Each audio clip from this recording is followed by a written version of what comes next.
ខ្ញុំបានឃើញសំអានវានិយាយថាឲ្យលោកប៉ែនបូណាហ្នឹងណានិយាយការពិតតែកុំនិយាយការពីឥឡូវខ្ញុំសុំសួរទៅលោកសំអានឯងវិញថាអ្វីដែលលោកប៉ែនបូណានិយាយនេះតែជាការពិតដែរអត់ឥឡូវខ្ញុំសុំសួរទៅលោកសំអានមួយទៀតថាតើលោកឯងធ្លាប់បានជាប់គុកកាលពីឆ្នាំ2016ដល់ឆ្នាំ2018ដោយសារតែនិយាយរឿងព្រំដែនដែលគ្មានប្រភពច្បាស់លាស់ទេតើលោក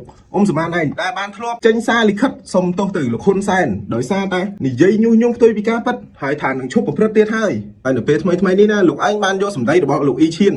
ហើយយកទៅចុះផ្សាយញុះញង់ផ្ទុយពីការពិត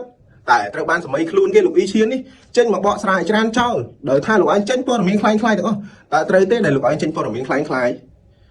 ទាំងតែម្ចាស់ខ្លួនគេមិនដឹងផងឯងណាខ្លាំងជាងម្ចាស់ខ្លួនគេទៀតតែថាអញ្ចេះថាអញ្ចោះហើយម្ចាស់ខ្លួនគេមិនដឹងផងអើយតើលោកឯងសំអាងអីគេដែលថាលោកប៉ែនបូណានិយាយខុសពីការពិតខ្ញុំគិតថាលោកប៉ែនបូណានិយាយត្រឹមត្រូវហើយពីព្រោះអីប្រហែលចំណុចដែលលោកនិយាយនេះវាសិតតែលោកសំអាងឯងបានធ្លាប់ប្រព្រឹត្តគឺជាការពិតទាំងអស់បងប្អូនហើយបែរជានិយាយគេថាគេមិនមែននិយាយការពិតទេតែនិយាយការពីហើយខ្ញុំក៏សូមប្រាប់បងប្អូនដែរថាខ្ញុំមិនបាននិយាយទ្រពងអ្នកណាទេខ្ញុំនិយាយសិតតែជាការពិតទេហើយខ្ញុំក៏មិនមែនជាអ្នកគ្រប់គ្រងរបស់លោកប៉ែនបូណាមិនមែនជាអ្នកគ្រប់គ្រងខាងណាខាងណីអីដែរបងប្អូនខ្ញុំនៅកណ្ដាលទេខ្ញុំឃើញខាងណាត្រូវខ្ញុំនិយាយថាត្រូវហើយក៏ខ្ញុំសូមឲ្យបងប្អូនយើងមើលទៅលើទង្វើរបស់សំអាននេះដែលវាតែងតែយកព័ត៌មានពីថៃដើម្បីវាយប្រហារមកលើរាជរដ្ឋាភិបាលកម្ពុជាយើងហើយវាយប្រហារមកលើកងទ័ពយើង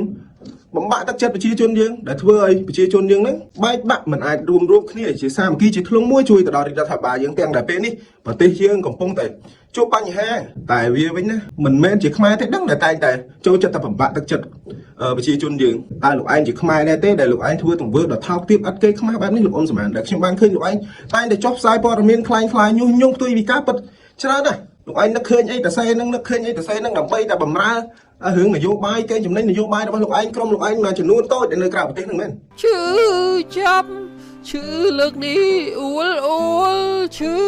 ព្រោះមិនអាចទទួលស្គាល់